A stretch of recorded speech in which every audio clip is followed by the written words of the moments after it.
We are here in the most beautiful place. We're at Shoshana in Shelby, and let me just go a bit nearer. I found something really interesting that being near an ocean and overlooking it, it's much more it's much more attractive than being inside the ocean. I used to be like a really big fan of going inside the ocean, and now I'm just like not even tempted. So we're overlooking here the beach.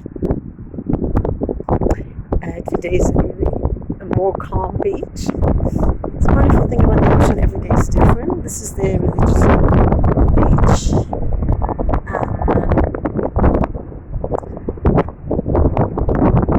This is a memorial for pilots that they died at the city. This is a beautiful area. It's beautiful.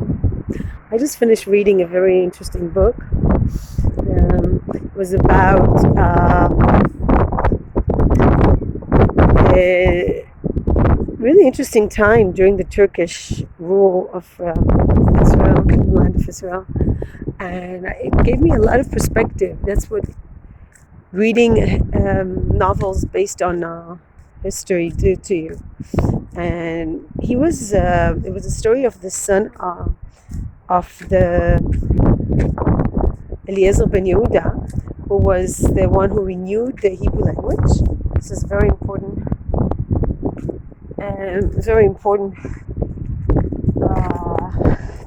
part of Zionism, that everybody speaks the same language, because before that people spoke various languages. So this is the book. It's actually for young people, but I enjoyed it. It's Itamar, about the love between Itamar Ben the son of Ben Yehuda, who he was like the first journalist, really, founded the first Hebrew-speaking paper, and he married a girl from completely different, he was from European descent, and she was from Eastern, from Moroccan origin. And this book is really interesting because this novel is all about passion and how he started the newspaper, and it's maybe a good idea to read books that are intended for teenagers, because they're much simpler and they simplify things.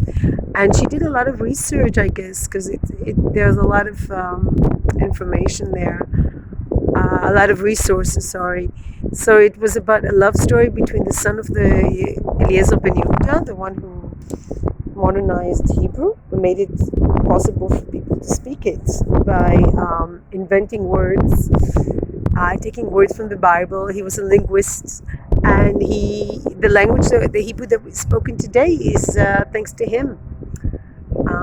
All I can do is just like be at awe from this person. And I took a class at the university in Jerusalem with his grandson.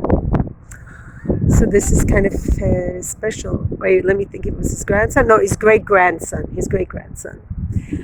And he's also a journalist, a little bit. Not really big-time journalist. He does cookbooks and writes a bit. But it's amazing to be that such a great man lived and did such renewed language. Language is so important. Today I realized I'm a person of, this is such a funny word. I'm a person of words. I'm not a person of numbers, which explains maybe why financially I'm not that great. But you know what? It made me really feel good, because he had such financial hardships. The man who invented modern Hebrew had such financial hardships, and people today are so spoiled. We don't realize how difficult it was a long time ago when things were not so available. He had to fight in order to keep his printing press, and he had every time there was a threat to shut down the paper, and there was a big opposition to the idea of modernizing Hebrew. And this is a story I heard before, that this guy, Itamar Ben Actually, he used to speak. He was the first one to only speak Hebrew. His father wanted him to raise him only to speak Hebrew. He didn't have any friends. He didn't have any contact with anyone who didn't speak Hebrew. So at that time, people didn't speak Hebrew. So he was living all by himself. It was like an experiment. And he had a dog, and he one time walked next to the most ultra-Orthodox neighborhood in Jerusalem. And because he spoke the sacred language, the ultra-Orthodox threw stones and killed the dog. And just the story is just horrifying on so many levels, which explains to me why I have such a... Well, also I lived in an ultra-Orthodox neighborhood when I studied at the university. It's really sad that progress has to encounter these people that just insist on keeping things like just so backwards in so many ways. And this is part of the struggle of Israeli society. We have to struggle against these people that really insist on keeping Israel in every level, in such a backwards place. And thank God for people like Eliezer Ben Yehuda. Thank God for all the people that renewed and did things in this country. And where would we be if not everybody spoke Hebrew? Would we speak English? It wouldn't be the same. Maybe it wouldn't have been that bad, but isn't it wonderful that they took an ancient language and renewed it? There's no precedent of that happening anywhere in the world, in any culture, where you took an ancient language and revived it.